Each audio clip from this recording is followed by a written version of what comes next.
Hello বন্ধুরা, কেমন আছো সবাই? চলে এলাম আবার নতুন একটা সিনেমার এক্সপ্লেনেশন নিয়ে। অ্যাকশন, লাভ স্টোরি, কমেডি আর থ্রিলার সিনেমার মধ্যে আমার সবচেয়ে বেশি পছন্দ থ্রিলার জোন, যেখানে সিনেমার যে কোনো মুহূর্ত মিস করলে পুরো কাহিনী মাথার উপর দিয়ে চলে যেতে পারে। তো আজ তোমাদের জন্য নিয়ে এসেছি তামিল মুভি কোলাইয়ের বাংলা এক্সপ্লেনেশন। চেষ্টা করব আমার কথার মধ্যে মুভিটাকে তোমাদেরকে বোঝানোর। যদি তোমাদের ভালো লাগে তবে অবশ্যই লাইক, কমেন্ট, শেয়ার এবং সাবস্ক্রাইব করে আমার এই চেষ্টা সফল করতে সাহায্য করবে। তো চলো শুরু করা যাক। বহুতল ফ্ল্যাটের পরিচারিকা সকালবেলা যখন কাজ করার জন্য আসে, ঘরের মধ্যে ঢুকতেই চিৎকার করে ওঠে। বিল্ডিং সিকিউরিটি দৌড়ে আসে। তখন আমরা দেখতে পাই ফ্ল্যাটের মধ্যে একটি মৃতদেহ পড়ে আছে। মৃতদেহটি অবশ্যই ফ্ল্যাটের মালিকের পরিচয় আমরা একটু পরে জানতে পারবো। সিকিউরিটি পুলিশে খবর দেয়। এরপরে আমরা মৃতদেহের ধারাভাষ্য শুনতে পাই। জীবন সম্বন্ধে কিছু নস্টালজিক কথা শুনতে পাই। কিছু নস্টালজিক কথা যেমন সে অনেকদিন বাঁচতে চেয়েছিল, তাকে বাঁচতে দেওয়া হলো না, মানুষের বাঁচার জন্য অনেক দিন লাগে না, এক মুহূর্তই যথেষ্ট, তাকে কে বা কারা খুন করেছে সেটা জানতে হলে আগে তাকে জানাটা প্রয়োজন, ইত্যাদি ইত্যাদি। আর এখান থেকেই আমরা মৃতদেহের পরিচয় পাই। সে ছিল শহরের বিখ্যাত মডেল লাইলা। হাই প্রোফাইল মার্ডার কেস, খুন হয়েছে শহরের টপ প্রফেশনাল মডেল। ঘটনাস্থলে আমরা পুলিশের বড় কর্তাবাবুকে দেখতে পাই এবং তদন্তকারী অফিসারদের মধ্যে আমরা ইন্সপেক্টর সন্ধ্যা নামে একজন মহিলা পুলিশ অফিসারকেও দেখতে পাই। কমিশনার সন্ধ্যার কাছে মৃত্যুর কারণ জানতে চাইলে সে বলে মৃত্যুর কারণ সম্ভবত চুরি। এখান থেকে আরও জানা যায় যে লায়লার একজন বয়ফ্রেন্ড ছিল যার নাম সতীশ এবং সে একজন জাজের নাতি। কমিশনার বলে আগামী 2 সপ্তাহের মধ্যে তার রিটায়ারমেন্ট, অতএব তার রিটায়ারমেন্টের আগে এই কেসটা সলভ হয়ে গেলে ভালো হয়। আর এর জন্যে সে সন্ধ্যাকে বিনায়কের হেল্প নিতে বলে। সন্ধ্যা প্রথমে একটু কনফিউজ হলেও কমিশনার বলে বিনায়ক একজন বুদ্ধিমান পুলিশ অফিসার।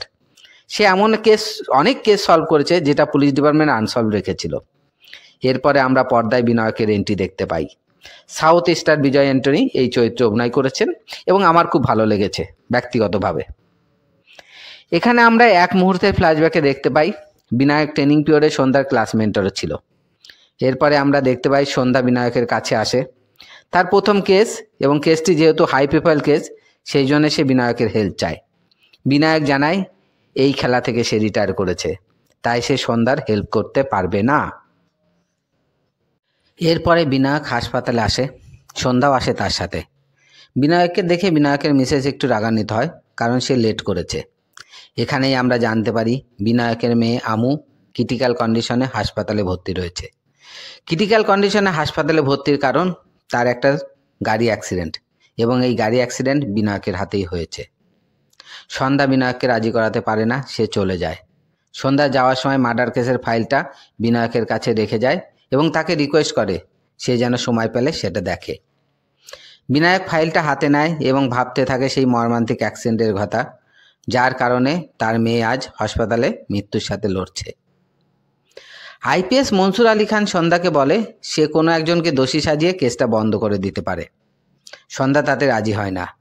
মনসুর তারপরে লায়লা এবং অন্য মেয়েদের সম্বন্ধে অনেক আজে বাজে কথা বলতে থাকে। ঠিক তখনই সেখানে বিনায়ক উপস্থিত হয়।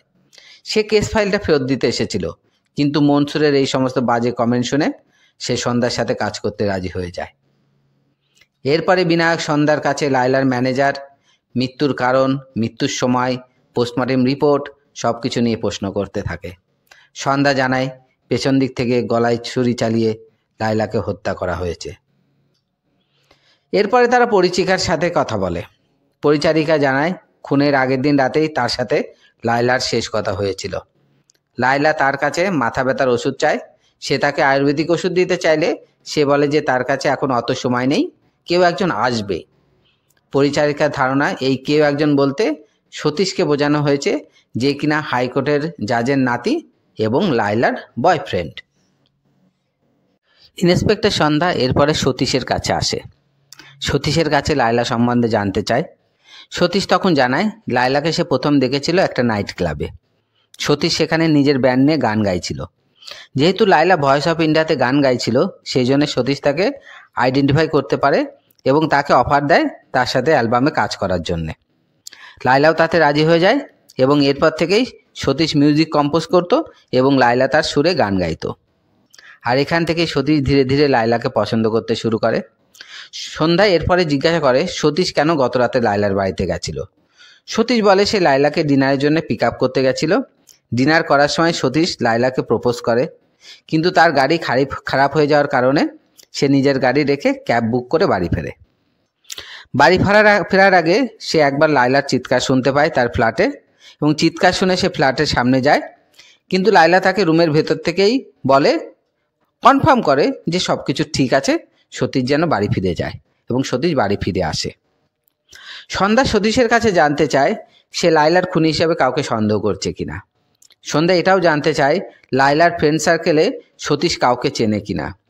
এখানেই আমরা একটা নতুন চরিত্রের কথা শুনতে পাই, যার নাম অর্জুন, এবং সে একজন ফ্যাশন ফটোগ্রাফার। তদন্তকারী অফিসার হিসাবে সন্ধ্যা সবার বয়ান রেকর্ড করে রাখে। এরপরে আমরা সন্ধ্যার কাছে অ্যাপার্টমেন্টের সিকিউরিটি রেকর্ডিং বয়ান শুনতে পাই। এই সিকিউরিটির নাম মাঞ্জরেকার। সিকিউরিটির বয়ান থেকে মোটামুটি আমরা আইডিয়া পেয়ে যাই যে সতীশ যে কথাগুলো বলছে সেগুলো মোটামুটি সত্য কথা। তবে সিকিউরিটি মাঞ্জরেকার এটাও জানায় যে সতীশ চলে যাওয়ার পরেও লায়লা ম্যাডামের ঘর থেকে অন্য একজন পুরুষ মানুষের কণ্ঠস্বর সে শুনতে পেয়েছে। সে হয়তো অন্য কারোর ডিউটির সময় ঢুকেছে, কিন্তু আশ্চর্যের ব্যাপার এটাই যে তাকে বের হতে দেখা যায়নি। আর ইমার্জেন্সি ফায়ার এক্সিট শুধুমাত্র ভেতর থেকেই খোলে, এবং যখনই খোলে তখনই অ্যালার্ম বাজে।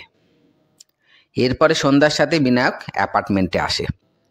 এখানে তাদের দেখা হয় সিকিউরিটি যাদবের সাথে। যাদবের মুখ থেকে আমরা আরেকটা চরিত্র সম্বন্ধে জানতে পারি, যে কিনা নিজেকে লায়লার ম্যানেজার হিসাবে পরিচয় দিত। তার নাম বাবলু।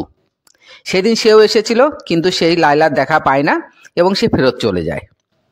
সিসিটিভিতে বাবলুর ছবি পরিষ্কার ছিল না। যাদব বলে মেঘনা হয়তো বাবলুকে চেনে।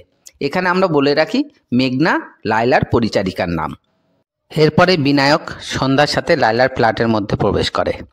ক্রাইম স্পট ভালোভাবে পর্যবেক্ষণ করে এবং সন্ধ্যার সাথে কিছু ডিটেল আলোচনা করার পরে বিনায়ক এই সিদ্ধান্তে পৌঁছায় যে খুনি তাদেরকে মিসলিড করার চেষ্টা করেছে, কারণ তার ঘরের জিনিসপত্র সব কিছু অগোছালোভাবে পড়ে রয়েছে, যেটা দেখে মনে হচ্ছে এটা একটা চুরি। লায়লার ফ্ল্যাটের মধ্যে একটা গোদরেজের ছোট লকার খোলা অবস্থায় পড়ে আছে এবং তার ভিতর থেকে সব কিছু গায়েব হয়ে করা হয়েছে, কিন্তু লকারটা এতটাই শক্ত যে সেটাকে ভাঙা যাবে না। অতএব এটা পরিষ্কার যে কোনো এক্সপার্ট ব্যক্তি সেই লকারটাকে খুলেছে। নাম্বার 2, ঘরের মধ্যে একটা বড় আলমারি আছে, যেটাতে চাবি ভেতর দিক থেকে লাগানো। বিনায়কের সন্দেহ আলমারির মধ্যে কেউ লুকিয়েছিল এবং সে নিশ্চয়ই খুনটা হতে দেখেছে, এবং সে আশেপাশেরই কেউ হবে। এবার সন্ধ্যা জানতে চায় তাহলে বাইরে থেকে কেউ কি করে ভেতরে ঢুকলো। বিনায়ক বলে এই কথাটা সে পরে বলবে। এরপরে পরিচারিকা মেঘনা আসে। বিনায়ক তাকে জিজ্ঞাসা করে সে কাউকে লায়লার ফ্ল্যাটের মধ্যে দেখেছে কিনা। মেঘনা বলে সে দেখেনি, আর আলমারির মধ্যে কারো লুকিয়ে থাকার সম্ভাবনা নেই, কারণ সে আলমারি থেকে ড্রেস বের করেছিল। এখানে আমরা বিনোদ নামে একটা ছেলের কথা জানতে পারি, যে পাশেই থাকে। সে লায়লাকে পছন্দ করত, লায়লার সাথে তার বন্ধুত্ব ছিল, তবে তার বাস্তবিক বুদ্ধি একটু কম। এরপরে লায়লার কণ্ঠে কাহিনীতে ইন্ট্রোডিউস করা হয় অর্জুন বাসুদেবকে, যে কিনা পেশায় একজন ফটোগ্রাফার, এবং লায়লার সাথে তার বন্ধুত্ব হয় মডেলিং করার সময়। অর্জুন লায়লাকে একটা জুয়েলারি ব্র্যান্ডের কন্ট্যাক্ট পাইয়ে দেয় এবং তার জন্য লায়লাকে মাদ্রাজ যেতে হয়। সন্ধ্যা এবং বিনায়ক অর্জুনের সাথে দেখা করতে আসে। একজন মডেল ইন্সপেক্টর সন্ধ্যাকে জানায় অর্জুন খুবই বাজে প্রকৃতির ছেলে। পামেলা নামে একজন মডেলকে টর্চার করে হাসপাতালে পৌঁছে দিয়েছে এবং সেটার ছবিও দেখায়। কেউ অর্জুনের সাথে পাঙ্গা নিতে চায় না, কারণ ইন্ডাস্ট্রিতে অর্জুনের কন্ট্যাক্ট খুব ভালো, এবং এটা জানার পরেও লায়লা 3 দিন আগেই অর্জুনের সাথে পাঙ্গা নিয়েছিল। অর্জুন একজন পলিটিশিয়ানের মেয়েকে বিয়ে করতে যাচ্ছিল। লায়লা তাকে ওপেন মিটিংয়ে থ্রেট দেয় এবং বলে সেই বিয়েটা ভেঙে দিতে। অর্জুনের ফ্ল্যাটে অর্জুনকে জিজ্ঞাসাবাদ করা শুরু হয়। আমরা এখানে দেখতে পাই অর্জুনের একটি হাতে চোট লেগেছে। অর্জুনের কাছে লায়লা সম্বন্ধে জিজ্ঞাসা করা হলে অর্জুন জানায় লায়লার সাথে তার ভালো সম্পর্ক, কখনো কখনো কথা কাটাকাটি হয়, কিন্তু সেটা প্রফেশনাল। এরপরে তার কাছে পামেলা সম্বন্ধে জিজ্ঞাসা করা হলে সে বলে পামেলা ড্রাগ অ্যাডিক্ট ছিল। পামেলাকে ড্রাগ নিতে মানা করাতে গেলেই সে হিংস্র হয়ে ওঠে এবং তখনই অর্জুনের হাতে এবং পামেলার মাথায় চোট পায়, যার জন্য পামেলাকে অর্জুন নিজে হসপিটালাইজ করে। এরপর বিনায়ক অর্জুনকে প্রশ্ন করে যে রাতে লায়লার খুন হয় সেই রাতে সে কোথায় ছিল। প্রথমে অর্জুন বলে সে স্টুডিওতে ছিল, কিন্তু বিনায়ক তখন তাকে একটা সিসিটিভি ফুটেজ দেখায় যেখানে দেখা যায় অর্জুন রাস্তায় দাঁড়িয়ে সিগারেট ফুঁকছিল। একটা পর্যায়ে অর্জুন এটা মেনে নেয় যে সে লায়লার বাড়িতে গেছিল লায়লার মেসেজ পেয়ে, কিন্তু সে ঢুকতে পারেনি। সে লায়লাকে ফোন করলে অন্য একজন পুরুষের কণ্ঠ শুনতে পায়। সন্ধ্যা তখন বলে কল রেকর্ডিংয়ে আপনার কল ক্যান্সেল কল হিসেবে দেখাচ্ছে। অর্জুন বলে তার কারণ সে জানে না। সন্ধ্যা বিনায়ককে বলে অর্জুন সম্ভবত তাদেরকে বোকা ভাবছে। বিনায়ক বলে সেটা তদন্তের স্বার্থে ভালো। সন্ধ্যা তখন প্রশ্ন করে যদি ফায়ার এক্সিট দিয়ে ঢুকতো তাহলে অ্যালার্ম কেন বাজলো না? বিনায়ক তখন তাকে এক্সপ্লেন করে কেন অ্যালার্ম বাজেনি। তবে বিনায়কের ধারণা অর্জুন তৃতীয় ব্যক্তি, এর মাঝে কোনো দ্বিতীয় ব্যক্তি আছে। তারা অর্জুনের ইন্টারোগেশন এখানেই শেষ করে। এরপর কাহিনীতে বিনোদের চ্যাপ্টার শুরু হয়। লায়লা এবং বিনোদের রাস্তায় পরিচয় হয়েছিল। বিনোদ আসলে একজন স্পেশাল চাইল্ড, তবে তার ব্রেন খুব ভালো। ধীরে ধীরে লায়লা এবং বিনোদের মধ্যে একটা ভালো বন্ধুত্ব গড়ে ওঠে। সন্ধ্যা বিনোদের ফ্ল্যাটে আসে তার কাছে জিজ্ঞাসাবাদ করার জন্যে। বিনোদ জানায় লায়লা এবং তার মধ্যে খুব ভালো বন্ধুত্ব ছিল। বিনোদ একদিন লায়লাকে প্রশ্ন করে যে লায়লা কাকে বেশি পছন্দ করে, তাকে নাকি সতীশকে। তখন লায়লা বলে সতীশের সাথে সে অ্যালবামে কাজ করছে এবং সতীশ একটু মুডি। তারপরে আমরা ফ্ল্যাশব্যাকে দেখতে পাই যে লায়লা সতীশের সাথে দেখা করতে স্টুডিও গেছে। সেখানে লায়লার হাতের একটা ট্যাটু দেখে সতীশ জামিনী জামিনী বলে আউট অফ সেন্স হয়ে যায়। যদিও সবাই বিনোদকে একটু কম বুদ্ধিসম্পন্ন ছেলে ভাবত, কিন্তু সে ছিল আসলে একজন কম্পিউটার জিনিয়াস। সন্ধ্যা যখন বিনোদের কাছে লায়লার ব্যাপারে হেল্প চায়, বিনোদ বলে লায়লাকে কে খুন করেছে সেটা সে জানে। তারপরে সে কম্পিউটারের সাহায্যে একটা ছবি বানিয়ে দেয়। ছবিতে একটা নতুন ক্যারেক্টার ইন্ট্রোডিউস হয়, তার নাম আদিত্য কৌশিক। বিনায়ক সন্ধ্যাকে বলে আদিত্যর হিস্টোরি এবং জিওগ্রাফি সব কিছু কালেক্ট করার জন্যে। এরপরে কাহিনী আবার ফ্ল্যাশব্যাকে যায় এবং আমরা আবার লায়লাকে দেখতে পাই মুম্বাইয়ের একটি ক্লাবে গান গাইতে। এরপরে আদিত্য কৌশিক লায়লার মেকআপ রুমে আসে এবং তাকে মডেলিংয়ের অফার দেয়। লায়লা প্রথমে রাজি না হলেও আদিত্য তাকে কনভিন্স করে, বলে সে যদি মডেল হয় তাহলে তার সিঙ্গিং কেরিয়ার আরও বেশি জনপ্রিয় হবে। লায়লা তারপর রাজি হয়ে যায়, আর এখান থেকেই শুরু হয় সিঙ্গারের সাথে মডেল হওয়ার পথ চলা। আদিত্য কৌশিকের মডেল বিডিএমে নাম লেখায় লায়লা এবং পাল্টে যেতে থাকে তার জীবন। অফুরন্ত পয়সা আসতে থাকে তার হাতে। ধীরে ধীরে বিখ্যাত হয়ে ওঠে লায়লা। এরপরে লায়লাকে ইন্টারন্যাশনাল মডেল অ্যাসাইনমেন্ট সাইন করার জন্যে আদিত্য কৌশিক হোটেল রুমে ডেকে পাঠায় এবং কুপ্রস্তাব দেয়। লায়লা জানতো তার কেরিয়ার শেষ হয়ে যাবে যদি এই প্রস্তাব সে না মেনে নেয়। তবুও আদিত্যর প্রস্তাব রিজেক্ট করে এবং ইন্টারন্যাশনাল অ্যাসাইনমেন্ট কন্ট্যাক্ট ফিরিয়ে দেয় সে। কাহিনী আবার বর্তমানে ফিরে আসে।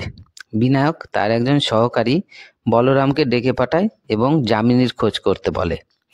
কাহিনীতে এখনো পর্যন্ত কিন্তু জামিনীর চেহারা দেখা যায়নি।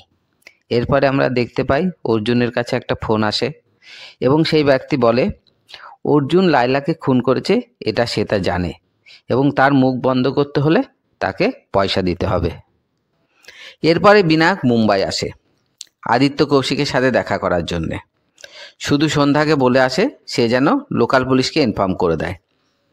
এরপরে আমরা আদিত্য কৌশিককে দেখতে পাই তার অফিসে। সে একটু টেনশনে আছে।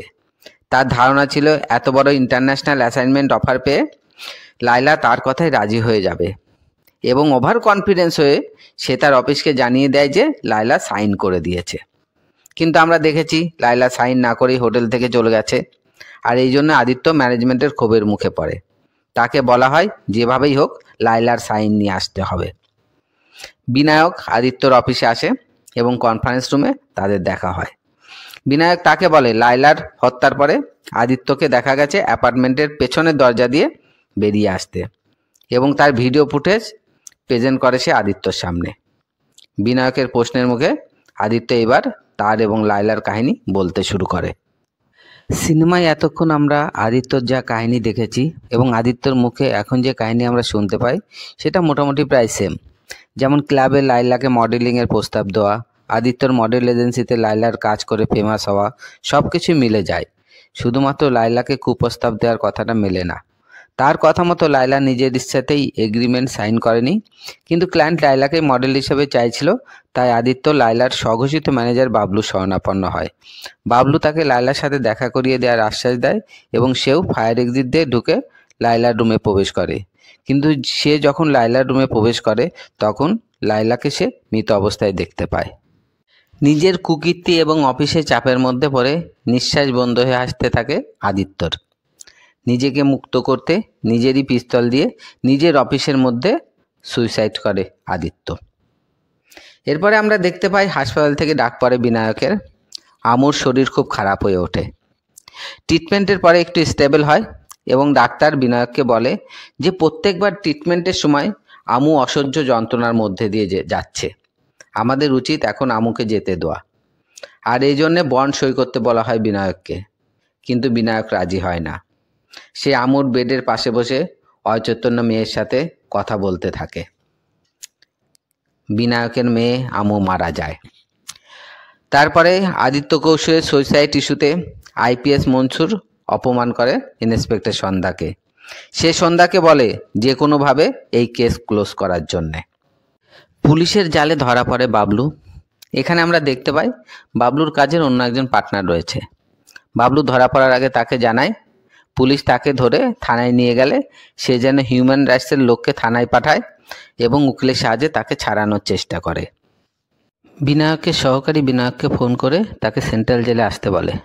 12 বছর আগে যামিনী নামে একটি মেয়ের মার্ডার হয়েছিল এবং তার রায় ঘোষণা করেছিলেন জাজ লক্ষ্মী দেবী। জাজ লক্ষ্মী দেবী বলতে এখানে সতীশের গ্র্যান্ডমাদারের কথা বলা হয়েছে। বিনায়ক সেন্ট্রাল জেলের রেকর্ড রুমে আসে। সেখান থেকে তারা যামিনী সম্বন্ধে কিছু ইনফরমেশন পায় এবং সেটা সংগ্রহ করে। সন্ধ্যা বাবলুকে ইন্টারোগেট করতে শুরু করে। বাবলু এটা স্বীকার করে সেই আদিত্য কৌশিককে লায়লার সাথে দেখা করিয়ে দেওয়ার চেষ্টা করেছিল। এরপর সন্ধ্যাকে ডিজেপি অফিস থেকে ডেকে পাঠানো হয়। এরপর ইন্টারোগেশন রুমের মধ্যে এন্ট্রি ঘটে বিনায়কের।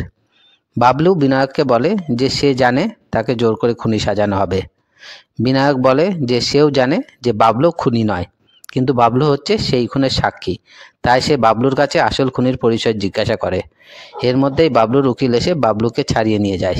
বাবলু বিনায়ককে খুনি সম্বন্ধে কিছুই জানায় না। সন্ধ্যা বিনায়ককে বলে বাবলুকে কেন এত সহজে ছেড়ে দেওয়া হলো, তার উপর একটু প্রেশার করলেই সে হয়তো স্বীকার করত। বিনায়ক বলে বাবলু খুনি নয়, কিন্তু বাবলু জানে কে খুন করেছে, সুতরাং বাবলু এখান থেকে বেরিয়ে সোজা খুনিকে কন্ট্যাক্ট করবে তার থেকে টাকা নেওয়ার জন্যে, আর আমরা খুনিকে সহজেই ধরতে পারবো। বাবলু যে খুনিকে দেখেছে এটা সন্ধ্যাকে বোঝানোর জন্যে বিনায়ক লায়লার ফ্ল্যাটে বাবলুর অ্যাক্টিভিটিগুলো সাজিয়ে একটা গল্প দাঁড় করায়। আমরা আগেই দেখেছি খুনের দিন বাবলু লায়লার ফ্ল্যাটে এসেছিল। বিনায়কের গল্প অনুযায়ী বাবলু লায়লার ফ্ল্যাটের দরজার সামনে আসার সময় ফায়ার এক্সিটকে ভেতর থেকে খুলে দেয়। সে অ্যালার্ম বেল এবং ঘন্টার মাঝখানে একটা বরফের টুকরো গুঁজে দেয়, যার ফলে সেখান থেকে কোনো শব্দ সৃষ্টি হয় না। তারপর বাবলু অ্যাপার্টমেন্ট থেকে সামনের দরজা দিয়ে বেরিয়ে গিয়ে আবার ফায়ার এক্সিট দিয়ে ভিতরে আসে এবং লায়লার ফ্ল্যাটের মধ্যে ঢুকে যায়। তার মূল উদ্দেশ্য ছিল চুরি করা, কিন্তু হঠাৎই সে লায়লার আওয়াজ শুনতে পায় এবং সে বড় আলমারির মধ্যে নিজেকে লুকিয়ে ফেলে। লায়লা এবং সতীশ ফ্ল্যাটের মধ্যে এন্ট্রি করে। কিছুক্ষণ পর সতীশ চলে যায়। এরপর একে একে অর্জুন এবং আদিত্য আসে এবং তারাও একে একে চলে যায়। বাবলু যেখানে লুকিয়েছিল সেখান থেকে একটা দেয়ালের কারণে এক্স্যাক্ট খুনটা দেখা যায়নি, তাই বাবলু একে একে তাদের সবাইকে ফোন করে যাদেরকে সে ঢুকতে দেখেছিল।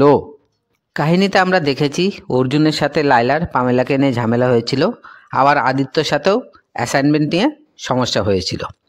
সুতরাং তাদের দুজনের কাছেই লায়লাকে খুন করার যথেষ্ট কারণ ছিল। এবার যদি তারা খুন করত তাহলে সেটা কিভাবে হতো, বিনায়ক সেটার একটা থিওরি দাঁড় করানোর চেষ্টা করে। সতীশ বিনায়কের কাছে ফ্ল্যাটের ভিতরে যাওয়ার অনুমতি চায়। সে বলে লায়লা তাকে একটা গিটার পিক গিফট দিয়েছিল আর সেটা কালেক্ট করার জন্য তার ফ্ল্যাটে 5 মিনিটের জন্য যাওয়া দরকার। সতীশ পিক শব্দটা উচ্চারণ করতে গিয়ে ভুল করে স্টিক শব্দটা উচ্চারণ করে। বিনায়ক অনুমতি দেয় না তদন্তের স্বার্থে। সতীশ চলে যাওয়ার সময় বিনায়ক তাকে জিজ্ঞাসা করে সে যামিনী নামে কাউকে চেনে কিনা। সতীশ বলে সে এমন কাউকে চেনে না। বাবলু ছাড়া পেয়ে ঠিক তেমনটাই করে যেমনটা বিনায়ক ভেবেছিল। সে খুনিকে ফোন করে তার কাছে টাকা ডিমান্ড করে, কিন্তু দুর্ভাগ্যবশত টাকা নেওয়ার আগেই খুনি তাকেও মেরে ফেলে। এরপর আমরা দেখতে পাই অর্জুনের ফ্ল্যাটে অর্জুনের মৃতদেহ পড়ে আছে এবং তার ঘরের আয়নার উপরে লেখা রয়েছে আই ডিড ইট। বিনায়ক আবার লায়লার ফ্ল্যাটে যায়, গিয়ে ফ্ল্যাটের মধ্যে সব কিছু আরেকবার রিক্যাপ করতে থাকে। এবার সে একটা ফটো ডায়েরি খুঁজে পায় আর খুঁজে পায় একটা স্টিক, যেটা লাগানো ছিল লায়লার টিভির পেছনে। এখানে স্টিক বলতে পেন ড্রাইভ বোঝানো হয়েছে। সব কিছু জলের মতো পরিষ্কার হয়ে যায় বিনায়কের সামনে। বিনায়ক এবার সতীশের সাথে দেখা করতে আসে। বিনায়ক সতীশকে বলে লায়লার খুন সতীশ করেছে। এরপরে বিনায়ক বলতে শুরু করে সতীশ কিভাবে খুনটা করেছে। সতীশ লায়লাকে পৌঁছে দিতে ফ্ল্যাটে আসে এবং তখনই সে লায়লাকে খুন করে। এখানে প্রশ্ন হলো, তাহলে লায়লার ফ্ল্যাটের ভেতর থেকে লায়লার চিৎকার কিভাবে শোনা গেল? আর তার উত্তর হলো, সতীশ আগের থেকেই লায়লার ভয়েস রেকর্ড করে পেন ড্রাইভে লোড করে রেখেছিল। এই জন্যই সিকিউরিটিরও মনে হয়েছে লায়লা ভিতরেই আছে, আর এর ফলে সতীশও একজন সাক্ষী পেয়ে গেছে। এরপরে একে একে লায়লার রুমে অর্জুন এবং আদিত্য আসে। এখানে আমাদের একটা কথা মনে রাখতে হবে, বাবলু আগের থেকেই আলমারির মধ্যে লুকিয়েছিল। সে সবাইকে একে একে লায়লার ঘরে ঢুকতে দেখেছে, কিন্তু এক্স্যাক্ট খুনটা কী করেছে সেটা আলমারির ভিতর থেকে দেখা যায়নি। তাই সে একে একে সবাইকে ফোন করে ব্ল্যাকমেল করছিল, এবং সে যখন সতীশকে ব্ল্যাকমেল করার চেষ্টা করে তখনই সতীশ তাকে খুন করে। এরপরে সতীশ অর্জুনকে খুন করে এবং অর্জুনের আয়নার উপরে লিখে দেয় আই ডিড ইট, যাতে তদন্তকারী সবাই মনে করে অর্জুনই লায়লাকে খুন করেছে, এবং সেটাই হয়। বিনায়কের বুদ্ধিতে সতীশ ইমপ্রেস হয়ে যায়। এবার সে নিজের কাহিনী বলতে থাকে। সতীশের যখন জন্ম হয় তখন সে অন্ধ ছিল। জীবনের প্রথম 2 বছর যেহেতু সে অন্ধ ছিল, সেহেতু সে শব্দের প্রতি বেশি নির্ভরশীল ছিল। তার ছোটবেলার খেলার একমাত্র সাথী ছিল যামিনী। যামিনী তাকে ভাইয়া বলে ডাকত। একদিন লুকোচুরি খেলার সময় যামিনী একটি বাক্সের মধ্যে লুকিয়ে থাকে এবং বাক্সটা বাইরে থেকে লক হয়ে যায়। যামিনী বাক্সের ভেতর থেকে কান্না করতে থাকে এবং শব্দ করতে থাকে, কিন্তু সতীশ বাক্সের লক খোলে না, কারণ তার এই শব্দগুলো খুব ভালো লাগছিল। এই টানা 12 ঘন্টা 42 মিনিট এটা চলতে থাকে, এবং এরপরেই যামিনী বাক্সের মধ্যেই মারা যায়। যামিনী মারা গেলেও সতীশ যামিনীকে সবসময় নিজের সাথেই অনুভব করত এবং তার সাথেই কথা বলতো। সঙ্গীতের যে কোনো শব্দকেই তার মাথায় যামিনীর শব্দ বলেই মনে হতো। এরপরে সতীশের জীবনে লায়লা আসে। লায়লার সাথে সতীশের মেলামেশা বাড়তে থাকে। একটা সময় লায়লা বুঝতে পারে সতীশের জীবনে যামিনী নামে কোনো একজনের উপস্থিতি রয়েছে। এরপরে লায়লা মাঝে মধ্যেই সতীশের কাছে যামিনীর ব্যাপারে জানতে চায়। সতীশ এতে ভীষণভাবে ডিস্টার্ব হতে থাকে। এমনকি সতীশের মাথার মধ্যে যে যামিনীর উপস্থিতি রয়েছে সেও ডিস্টার্ব হতে থাকে। ব্যাপারটা অনেকটাই সাইকোলজিক্যাল। সতীশের মনে হয় লায়লার জন্য যামিনী এবং তার মধ্যে দূরত্ব তৈরি হচ্ছে। যামিনীকে লায়লার থেকে বেশি ভালোবাসত সতীশ। এরপরেই সতীশ সিদ্ধান্ত নেয় লায়লাকে হত্যা করার। বিনয়ের থেকে প্রমাণ পেয়ে সন্ধ্যা আইপিএস মনসুরের সাথে দেখা করতে যায়। সে তখন লক্ষ্য করে জাস্টিস লক্ষ্মী দেবী আইপিএস মনসুরের ঘর থেকে বেরিয়ে আসছে। আইপিএস মনসুর সন্ধ্যাকে বলে, যেহেতু মৃত্যুর আগে অর্জুন স্বীকারোক্তি লিখে গেছে, সো কেস ক্লোজ করতে। এখানে আমাদের বুঝতে বাকি থাকে না যে জাস্টিস লক্ষ্মী দেবী আর আইপিএস মনসুরের সাথে আন্ডার দ্য টেবিল আন্ডারস্ট্যান্ডিং হয়ে গেছে। সন্ধ্যার কোনো কথাই শুনতে রাজি হয় না মনসুর। সতীশ পুলিশের নাগালের বাইরে রয়ে যায়। এরপরে আমরা দেখি বিনোদ সতীশকে ফোন করে এবং বলে সতীশ যে লায়লাকে খুন করেছে সেটা সে জানে। সে সতীশকে একটা নির্জন পার্কে দেখা করতে বলে। সতীশ সেখানে দেখা করতে এলে বিনোদ তাকে গুলি করে হত্যা করে।